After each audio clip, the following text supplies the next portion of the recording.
It's 3 a.m. You're in bed. The room is dark. Your phone's on 8% somewhere under your pillow, and your body is, finally, completely relaxed. You've got work in 5 hours. Everything is fine. You're literally about to fall asleep. And then your brain leans over, taps you on the shoulder, and goes, hey, real quick. Remember that time in 7th grade you called the teacher mom? And just like that, you're awake, eyes open, staring at the ceiling, reliving in 4K a single sentence you said 14 years ago to a woman who almost certainly does not remember you exist. Welcome. If this is your nightly routine, I need you to know something right away. You are not broken, you are not uniquely cursed, and you're definitely not the only one. This happens to basically everyone with a functioning human brain. And tonight, I'm going to tell you exactly why it happens, the neuroscience of it, the evolutionary reason behind it, and the genuinely kind of beautiful explanation for why your brain insists on torturing you specifically at the worst possible hour. I research this stuff for a living. Everyday psychology, the weird default behaviors of the human mind.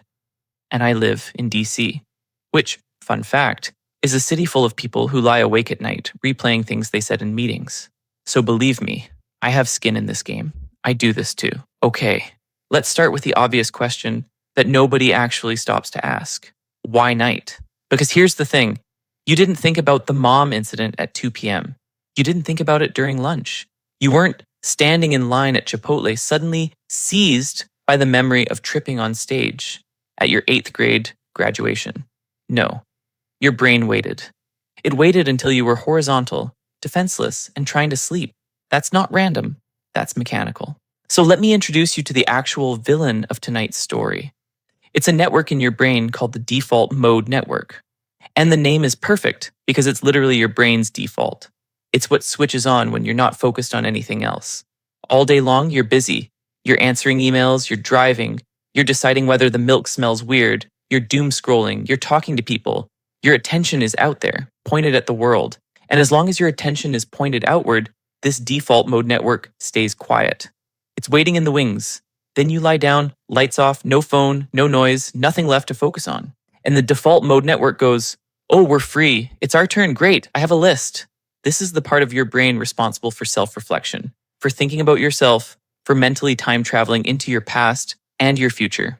During the day, it can't get a word in. At night, it owns the whole stage. And what does it want to talk about? You. Specifically, every version of you that messed up. Quick personal example, because I promised I'd prove I'm a real human and not just a voice reading Wikipedia. About 2 years ago, I was at a coffee shop near DuPont Circle. The barista handed me my drink and said, enjoy.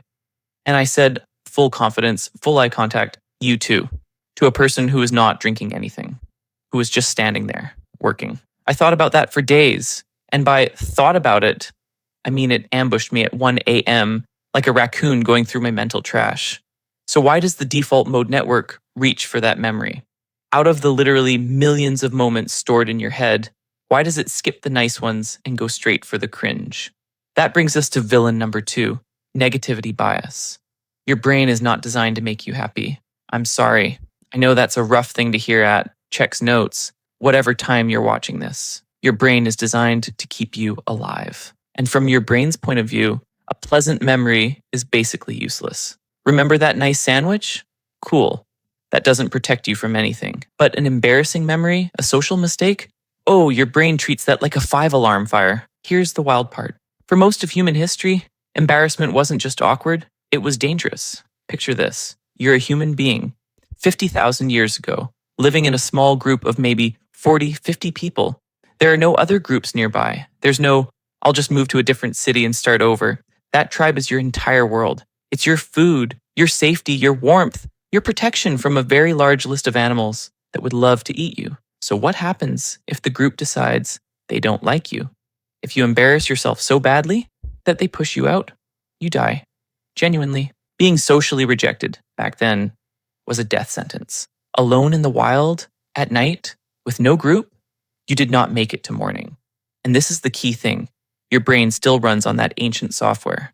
It has not gotten the memo that you live in a city of 700,000 people, and that calling a barista's drink offer, you too, will not, in fact, result in your exile and death. Your brain doesn't know that To your brain, every social slip up is a potential threat to your survival, and so it flags it, files it, and reviews it. Over and over and over. There's even research showing this directly. Studies using brain scans have found that social rejection activates some of the same regions that light up when you're in actual physical pain. Let me say that again, because it's kind of insane. Getting left out of a group chat and stubbing your toe register neurologically in overlapping territory. To your brain, they think I'm weird, and I am injured are cousins. So that's the what. Your brain treats embarrassment as a survival threat, but I still haven't told you why it does the replay thing. Why it doesn't just note the memory and move on. Why it presses play again and again like it's trying to memorize the movie. And honestly, this is the part that changed how I think about the whole thing. Your brain isn't replaying that memory to punish you. I know it feels like punishment. It feels personal, but that's not what's happening. Your brain is replaying it because it's trying to solve it. There's this thing in psychology called the Zygarnik effect, named after a researcher named Bluma Zygarnik, who noticed something fascinating back in the 1920s. The story goes that she was sitting in a cafe and noticed that waiters could remember complicated orders perfectly, until the moment the bill was paid. The second the transaction was complete, the order vanished from their memory. Done. Gone. Her conclusion: the brain holds on to unfinished things, open loops, tasks that aren't closed. As long as something feels unresolved, your mind keeps it active, keeps it nagging, keeps poking you about it, like that one browser tab playing audio you can't find. Now think about an embarrassing memory. Is it resolved? No. You can't go back. You can't fix it. You can't walk up to that teacher and say, hey, about the mom thing. The moment is sealed. It happened. It can't be undone, and your brain hates that. So it keeps the tab open. It keeps running the scene, hunting for an exit that does not exist, like a GPS recalculating a route to a place you already crashed into. I had this one. Okay, this still gets me. In college, I was giving a presentation, big class, and I completely blanked, just gone.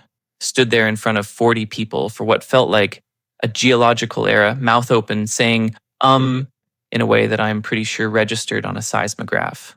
Probably lasted 9 seconds. Felt like 9 years. And for months after, my brain would cue it up at night and go, let's workshop this. As if there were a version of those 9 seconds I could still edit. There wasn't. There never was. But the tab stayed open. Let me hit you with a question, though, because I want you to actually feel how absurd this is. Can you remember a time someone else embarrassed themselves in front of you? Like really dig, someone tripped, someone called you the wrong name, someone waved at a person behind them thinking it was you. Hard, right? You probably can't think of many. And the few you can remember, you're not judging that person. You think it's endearing, if anything. You think, oh, we've all been there. So here's the gut punch. That is exactly how everyone else remembers your worst moments, which is to say, they don't. They forgot. They forgot almost immediately because they were too busy starring in their own 3 a.m. horror movie about the time they said you too to a barista. This is a real documented thing, and it has a great name, the spotlight effect. We dramatically, wildly overestimate how much other people notice us. There's a famous study where researchers made college students wear an embarrassing t-shirt, a big goofy photo on it, and walk into a room full of people. Afterward, they asked the students, how many people do you think noticed your shirt? The students guessed about half the room. The actual number who noticed? Around a quarter of that. Most people didn't clock it at all, because most people, most of the time, are thinking about themselves. You are the main character of your story, but you're an extra in everyone else's. And the embarrassing thing you did? It was a deleted scene. It didn't even make their final cut. Okay, but let me steelman your brain for a second because I don't want you to walk away thinking it's just glitching for no reason. There's actually a useful version of all this. When your brain replays a social mistake, part of what it's doing is learning. It's updating your internal model of how to behave. Okay, that joke didn't land. Note that. Okay, don't bring up that topic at dinner. Note that. In small doses, this is how you become a more socially fluent person.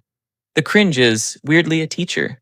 A deeply annoying teacher who only holds class at 3 a.m. and never lets you graduate, but a teacher. The problem is when the system gets stuck, when it stops learning and just starts looping.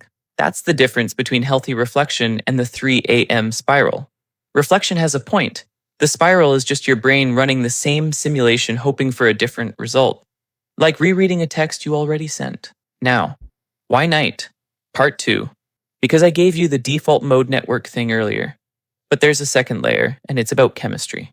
During the day, you've got this front part of your brain, the prefrontal cortex, running the show. It's the responsible one, the adult in the room. It handles logic, perspective, let's not catastrophize. It's the part of you that can say, okay, that was awkward, but it's genuinely not a big deal. Here's the catch. The prefrontal cortex runs on energy, and by the end of the day, it's exhausted. It's been making decisions for 16 hours straight.